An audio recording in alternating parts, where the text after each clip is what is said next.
strengthening choice arrangements so more small businesses can afford to offer coverage and more workers can choose a plan that fits their lives and their budgets. This is a plan for working Americans, not for profitable insurance companies. It's about lowering costs, increasing access, and restoring sanity to our healthcare system. Most importantly, it is a plan that lowers healthcare costs for everyone and puts patients and doctors in the driver's seat. Thank you, and I look forward to getting this bill across the finish line and to the American people. Like our conference chair, I want to start by offering my condolences to the families of the victims of several tragic events over the weekend.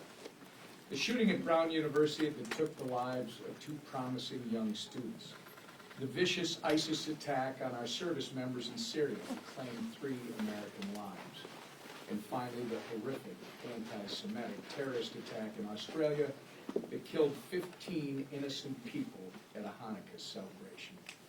Our hearts are heavy as we grieve the evil that was put on display this past weekend, and we continue to pray for the full recovery of those injured and for the comfort of the families whose lives are now forever changed. Now, turning our attention to the House Republican agenda. This year, Republicans delivered one of the most consequential pieces of legislation in our lifetime. The Working Families Tax Cut Act, passed by the House Republicans and signed into law by President Trump, achieved historic America First victories, such as no tax on tips, no tax on overtime, tax relief for seniors, an increased child tax credit, and Trump savings accounts for newborn children. 2026 is gearing up to be the year of deeper pocketbooks and lower costs for the American people. Thanks to this landmark legislation, tax refunds could increase by $1,000 per taxpayer next year. That's more money in your pocket for you to invest, save, and grow. Waitresses, law enforcement officers, and parents will have more of their hard-earned dollars to put food on the table and to support their families. Not only did our bill deliver the largest tax cut for middle-class Americans, it also addressed rampant waste, fraud, and abuse in programs like Medicaid and SNAP. As we have all witnessed with the fraud scandals coming out of our state of Minnesota, these programs have long been ripe for fraud. But House Republicans and Donald Trump implemented common sense reforms to strengthen the system to benefit the people who need it the most, not fraudsters who sent millions to terrorists abroad. Which brings me to addressing the failure of my governor, Tim Walz. We anxiously await Tim Walz's response to House Oversight Committee Chairman Jamie Comer regarding what he knew about the $1 billion in fraud. Walz has had 7 years to address and stop the fraud. It wasn't until President Trump made this a national issue that Walz started to pretend that he cares about his constituents' tax dollars supporting a terrorist group in Somalia. Accountability is coming, Governor. Our dishonest, failed governor must and will answer for his complete incompetence. With that, I'll turn it over to our leader, Steve Scalise. Thank you, Wes. My prayers go out to all those killed in so many different horrible tragedies. I mean, here in America, Brown University, you look at our 2 Army soldiers that were killed, the anti-Semitic attacks on the other side of the globe. Just remind you, during this Christmas season, this Hanukkah season, it's a special time. It's a time we celebrate, but it's also a time where evil still lurks here and all around the globe. And we just pray for those who have been murdered, harmed, injured. We pray for those who have evil in their hearts, that God can touch them and hopefully remove that evil so that they don't go harm innocent people. This week here in the House, as we finish our work for the year, we're taking up some very important bills. And start with the SPEED Act. We've heard complaints from members all across the country that know that just trying to build things in America, road projects, bridges, pipelines to move energy, anything you're trying to do, more and more laws are getting in the way. NEPA is a heavily abused law that delays a lot of the projects that ought to be built. Bruce Westerman and his committee have done incredible work to bring a bipartisan bill that starts to address the abuses here in NEPA so that we can actually build things in America again. You know, you think about the cost savings that would come if it only takes 2 years instead of 10 years to build a major project. And we all know what's happening all across America, why so many projects are shelved in many cases, or take so long to be built because of the abuses of some of these laws, like NEPA, Endangered Species Act, the Clean Water Act, Clean Air Act. All of these laws are being heavily abused, so this is a really important first step, getting the SPEED Act passed to get real meaningful permitting reform. And then, of course, Dr. Miller Meeks talked about her bill, which is such an important step to lower costs in healthcare for all Americans, 100% of Americans. While Democrats only care about bailing out insurance companies and focusing on less than 10% of Americans that are in the Unaffordable Care Act, we're focused on lowering premiums for all Americans. And that's what you're going to see on the floor this week. You know, you think about association health plans, which have been proven to give people more options to lower costs. The Choice Act, which, you know, while everybody complains, they say, why when I watch TV commercials, I see this gecko lizard, and I see the emu, and I see all these other animals out there selling health, they're selling car insurance, they're selling homeowners insurance. Why aren't they selling health insurance? Well, that's because the laws at the federal level prohibit the ability for people to have choices to get people trying to offer them lower cost products for health insurance. Imagine if, for example, with Choice Act, where you can run through a health savings account, the ability where if you get your health insurance through your employer, if you're able to go find a better plan, if somebody could compete for your business and offer you a lower deductible plan with lower co-payments for your families, right now you can't go buy that product. We create those options with the bill that we're bringing to the floor tomorrow. The PBM reform that Dr. Miller Meeks talked about, where you can actually have lower prescription drug costs, again, for 100% of Americans. This is something that our 3 committees of jurisdiction have been working on for a long time. And yet, while Democrats only want to bail out insurance companies while premiums go up, we're focused on having lower premium options, lower cost options for 100% of Americans. So, another busy week where we're going to be focusing on helping families that are struggling under the weight of all the damage that President Biden did.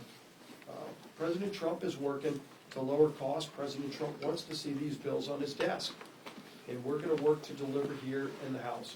And if I don't see you between now and then, I wish you all a Merry Christmas, Happy Hanukkah, and Happy Holidays.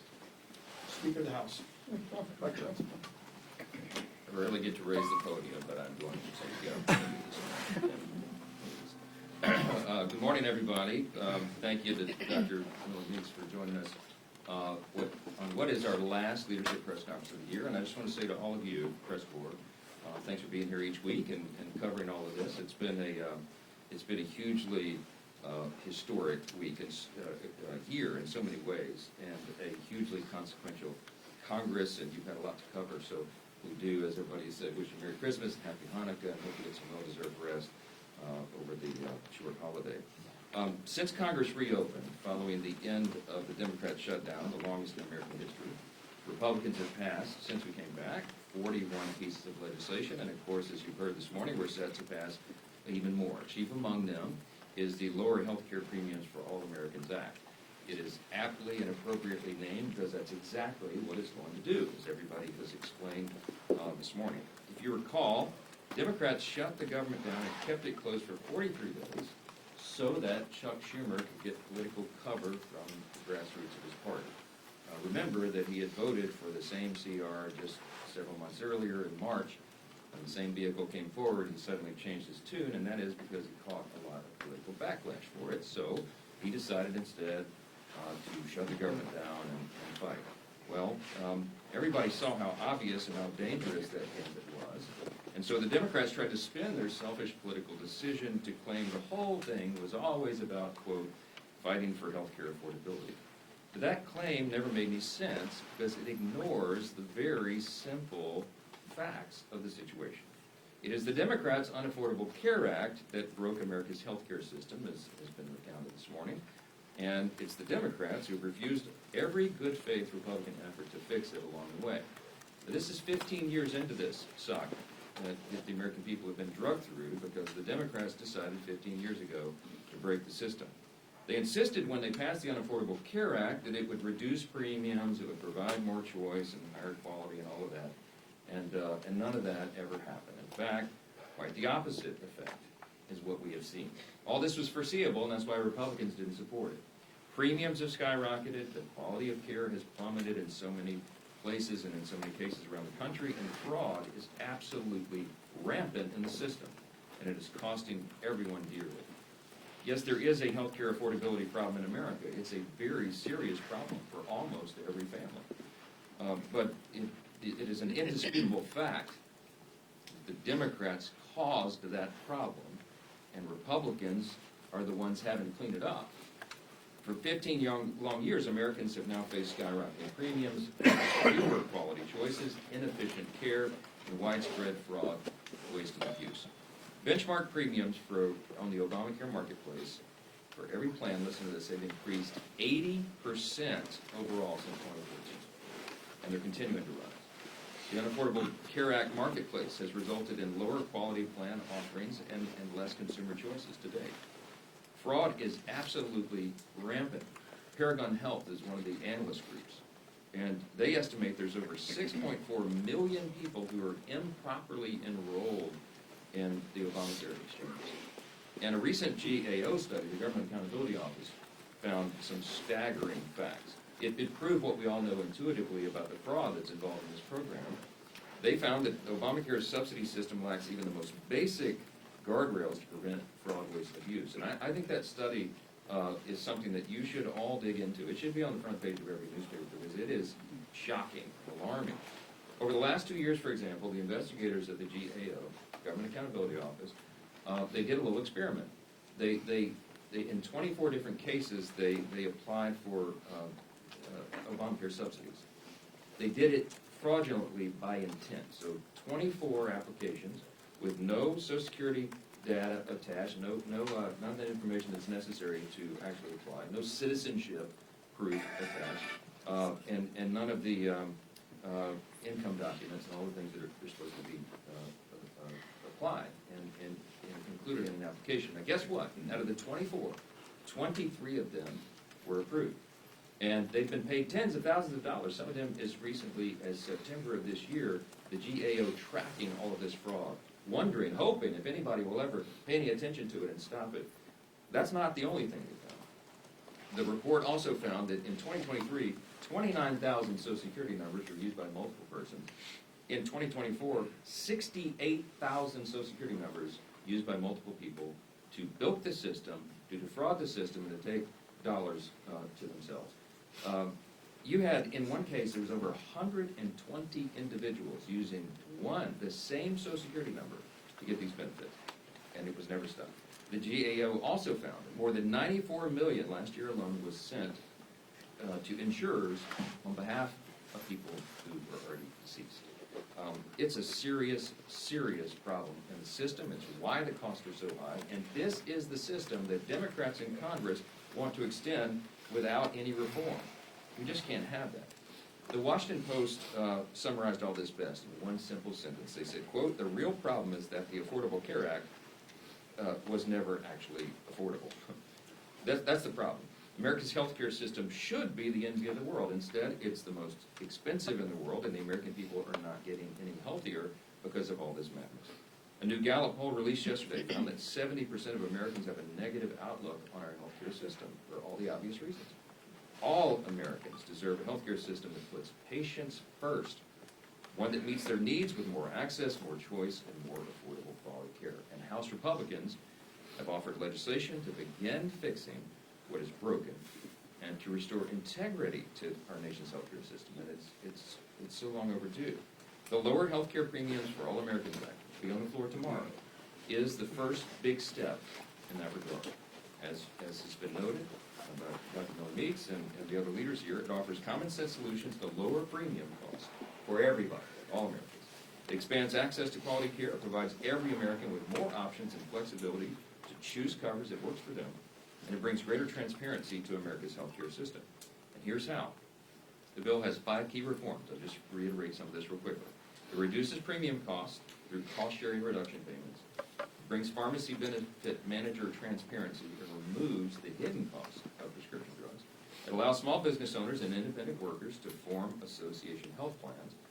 It provides more choice for employees to customize their health care plans, and it protects small businesses from costly regulatory overreach. According to the latest CBO projection, Republicans' cost-sharing reduction payments, just that provision alone, would reduce premiums by at least 11% and will save taxpayers tens of billions of dollars, about $30 billion. Contrast this with the Democrats' proposal.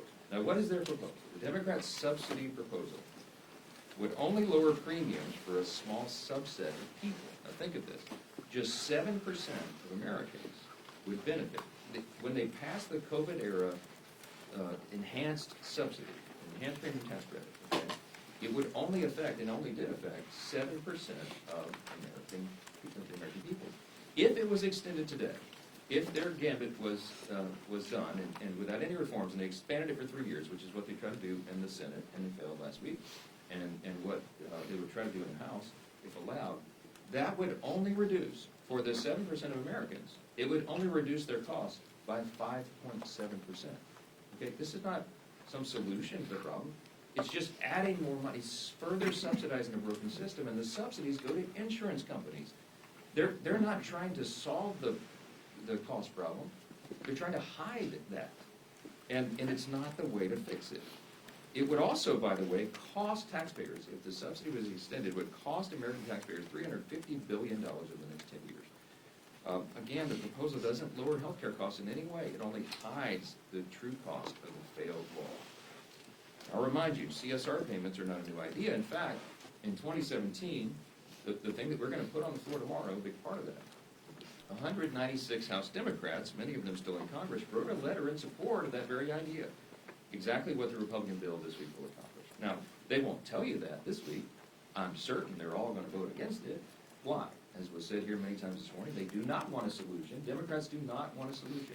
They want an issue in the upcoming election. And they think that the media will go along with this and that people will buy it. That, oh, their heroic effort to extend this COVID-era subsidy that they themselves created and that they themselves put the expiration date on at the end of this year, they're going to try to convince you that that's all health care wrapped into that. Remember, it only affects 7% of Americans. It would only reduce their cost by less than 6%. Democrats also had a chance to support our provision in the working families tax cut. The House Democrats voted against it, and the Senate Democrats stripped it out. That cost-sharing reduction reduced everybody's premiums by almost 12%. And the Democrats fought to take it out. This is something that we're going to do this week. The Lower Health Care Premiums for All Americans Act is going to accomplish exactly what the title says. If it becomes law, premiums will decrease, access will increase, and every American will have more options and flexibility to choose the coverage that works best for them. It's called the free market, and we're the ones that advance those ideas. More options, lower costs. That's what the American people demand and deserve, and it is only the Republican Party that is presenting any ideas to do that. The Democrats want to keep subsidizing the broken system. We're fighting for that, and we will. I'll just close with this. In 2025, as I said, it was a marquee, a landmark year. I want to remind you all there's something noticeably absent from our end-of-year duties here. Normally, or at least in the past before I became speaker, we would all be here with so much angst and drama and everything about the dreaded end-of-year Christmas omnibus spending package. You have not been able to write about that for now the third year because we broke the fever. We both broke the Christmas omnibus fever, and we're getting back to stewardship and regular order, and we're very proud of that. The third consecutive year, we've avoided that terrible congressional Christmas tradition, and we're getting everything working here again. Fixing the appropriations process has been a goal for me and this leadership team. It's been a goal for Chairman Cole at Appropriations and his leadership team, and we're well on the way to rebuilding that muscle memory. House Republicans have shown up every day and delivered real results for the American people, and we're going to continue to do so. We are excited about the years ahead. We look back now on what we've done all this year. We obviously passed the Working Families Tax Cut, the big beautiful bill, the most significant piece of legislation that Congress has considered in my lifetime. Stephen Miller's had a quote that summarized it pretty well. He said, quote, "Each and every one of the individual titles in that bill will be considered one of the greatest achievements in the history of the conservative movement." They are conservative policies, but they benefit every American, and everyone will be seeing and feeling the effects of that in the first and second quarter of next year when all that becomes implemented. Here's, by way of reminder, real quick, the legislation included the largest tax cut in American history, permanent extension of the reduced estate tax, Medicaid program reforms, expansion of SNAP work requirements, increased border enforcement and funding, no tax on tips, no tax on overtime, increased standard deduction for seniors, tax-free savings accounts for every child born in America, business tax provisions to incentivize investment and innovation and broaden the pathway out of poverty for more people. Wages will be increasing and costs will be going down. Many of these landmark provisions are set for implementation in the first, second quarter, as I said, and all boats will begin to rise. Just last week, Treasury Secretary Scott Bessent predicted 100 to 150 billion in new tax refunds, between 1,000 and 2,000 per household. And most of the estimates say that the average American household will have their take-home pay increase by at least $10,000. These are real, tangible benefits that this bill is going to offer to tens of millions of American families, and we're excited about what's ahead. It's just one more example of the many positive and transformational outcomes that we want to see going into the next year. So far, House Republicans have passed 413 bills this year. We've codified 68 of President Trump's America First executive orders.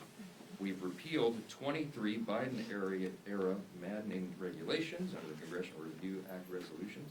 We clawed back billions in wasteful spending through rescissions and opened numerous investigations into President Biden's failed administration. And we look forward to continuing all of that work when we return in 2026 and we go into an epic midterm election cycle. With that, I'll take a few questions. Mr. Speaker. I'll go to Bill Lee. What are you doing on the front row now? See you. Thank you, Mr. Speaker. Ahead of Jack Smith's deposition tomorrow, there's a new report out this morning that DOJ is getting ready to hand over Congress a batch of emails, specifically to the House Judiciary Committee. And in those emails, they allege, it says that the FBI warned the Biden DOJ that there wasn't probable cause to raid Mar-a-Lago. Are you aware of this? Are you expecting to get these emails later today? What's your response? I've heard as much as you just reported there, and I have not had an opportunity to review any of that yet. But it would verify and I think affirm much of what we understood from the very beginning. As you all know, I used to serve on the House Judiciary Committee before I was made Speaker in October of 23, and we spent a lot of time uncovering just the complete and total weaponization of the Department of Justice under the Biden administration. They used it to go after political enemies, and chief among them was, of course, Donald J. Trump. And they abused the system, and to me, the great harm of it all was that they really eroded the people's faith in our system of justice itself. I mean, that's the most dangerous thing. If people don't believe that our justice system is actually equal justice under the law, that Lady Justice is actually still wearing the blindfold, that everybody gets the same treatment under the law, it's a really serious challenge for a constitutional republic. And so this is some shocking revelations to a lot of people. It's not to us. We knew, we understood that this was happening the whole time. The evidence, I think, and I expect, will verify all of that. And there's going to have to be appropriate accountability. I mean, accountability is key. It's important. Because if you're going to restore the people's faith in the justice system, you have to show them that there are serious consequences for people like Jack Smith, who abuses that system. We have to ensure it doesn't happen again, and we'll see how all that unfolds. It's going to be a very, very interesting, important development. Thank you, Mr. Leader. This morning, Congressman Mike Lawler said that it was political malpractice to not allow a vote on the ACA subsidy extension this week. What's your reaction to that? And will Republicans suffer any political blowback for not allowing something like that to come to the floor with moderates? Well, Mike Lawler is a very dear friend and close colleague of mine. Ironically, weekend before last, I was in New York, in his district on Long Island, and we were campaigning together. ensuring that he gets reelected. Mike Lawler fights hard for New York, as every Republican in this conference does for their districts. The districts are different, they have different priorities and ideas, but we do have, there's about a dozen members in the conference that are in these swing districts who are fighting hard to make sure that they reduce costs for all of their constituents. And many of them did want to vote on this Obamacare, COVID era subsidy the Democrats created. We looked for a way to try to allow for that pressure release valve, and it just was not to be. We worked on it all the way through the weekend, in fact, and in the end, there was not an agreement, wasn't made. Now, everybody was at the table in good faith, and I certainly appreciate the views and the opinions of every member of this conference. But I will tell you one thing they will all join in unity on is voting for this bill that we've been discussing this morning, because again, instead of just trying to assist 7% of Americans, this is for 100% of Americans, and we can handle that and do that together. I hope that Democrats will come along with us. If they're serious about solving the problem and bringing down costs of health care, they'll all fully support it as well. But I think you're going to see they're playing politics with this. Speaker Johnson.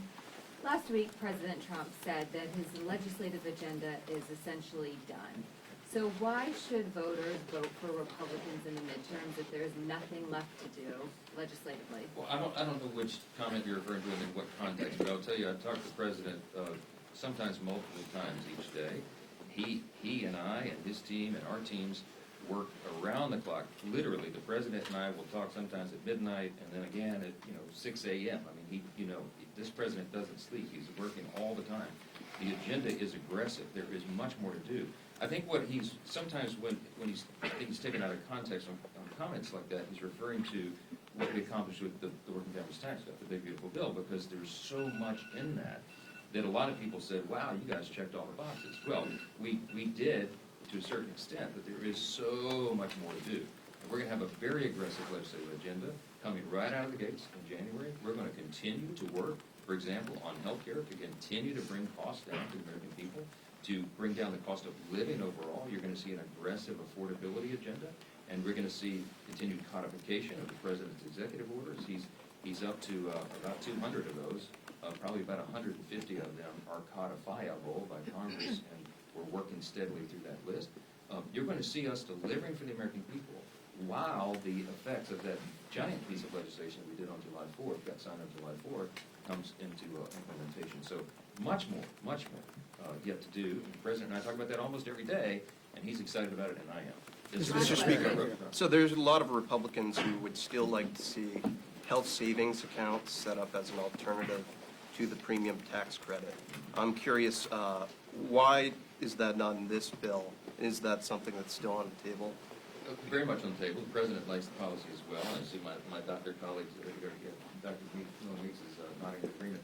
The Docs Caucus is the Chief Doctor's Caucus in the Republican Conference works on these things, and I think we could get broad consensus on that.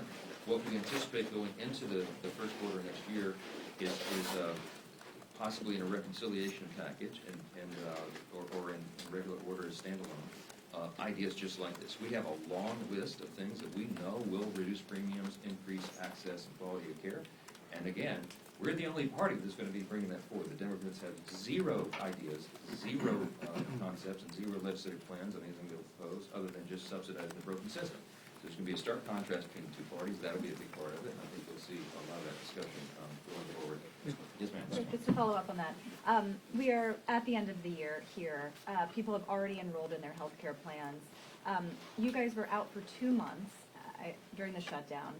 Why has it taken until the end of the year to start addressing, putting to the floor these health care bills? And what is your message to those who are going to see their premiums rise next year anyway, because it seems unlikely that Congress is not going to be able to get something together by then? The healthcare bill on the floor tomorrow is right on time. There's always a good time to reduce premiums for healthcare. And remember, the Republican Party, since the Unaffordable Care Act became law 15 years ago, we have been working steadily, producing ideas, trying to address this. We tried to repeal and replace it, as you all know, in our ultimately failed attempt back in the first Trump administration in 2017. The famous John McCain thumbs down tanked the effort, and since then the roots of Obamacare, the Unaffordable Care Act, have gotten so deep in the system that it's no longer possible to just pull it out at the root and chop it off and start over. It's too deeply ingrained. And so now we have to take it step by step to reduce cost and repair the system. And that's the ideas that we have. You're talking about the longest shutdown in U.S. history. The Democrats did that. Remember, when we reopened the government, we ended in the exact same place that we began. They didn't get a darn thing out of it, and we knew that they wouldn't, and that's how it would come out, and they did it for political purposes. When they took us off the field effectively for 43 days, as soon as we got back, let's remember, because history's being revised here every day, we got right back to the appropriations process, remember, which was so critically important, and all the other measures that we were pushing through. We got done on that steadily through the year, and then we turned the attention to healthcare, knowing it was coming at the end of the year on the subsidy, and that the new ideas would be presented. We didn't start this in October, November, or December. This is something the Republican Party's been working on for years. I've mentioned in here before, when I was chair of the Republican Study Committee, the largest caucus of the Republicans in Congress, we had 158 members back in 2019.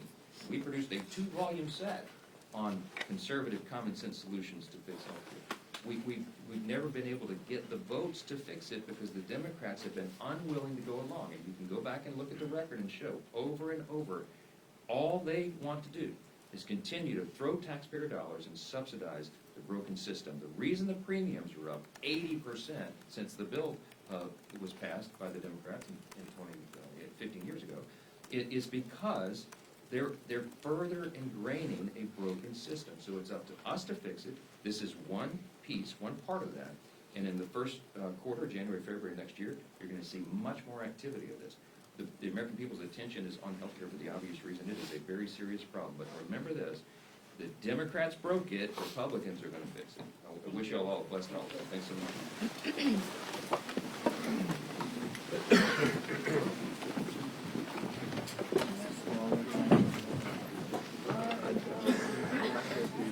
Got all that?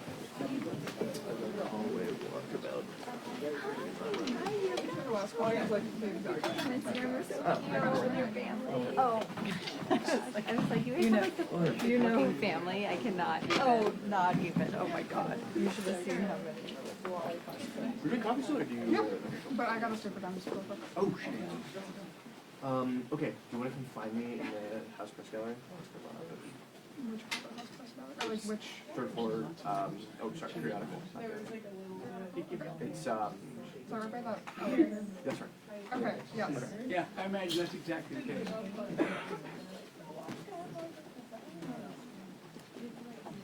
Yeah, I, again, I like had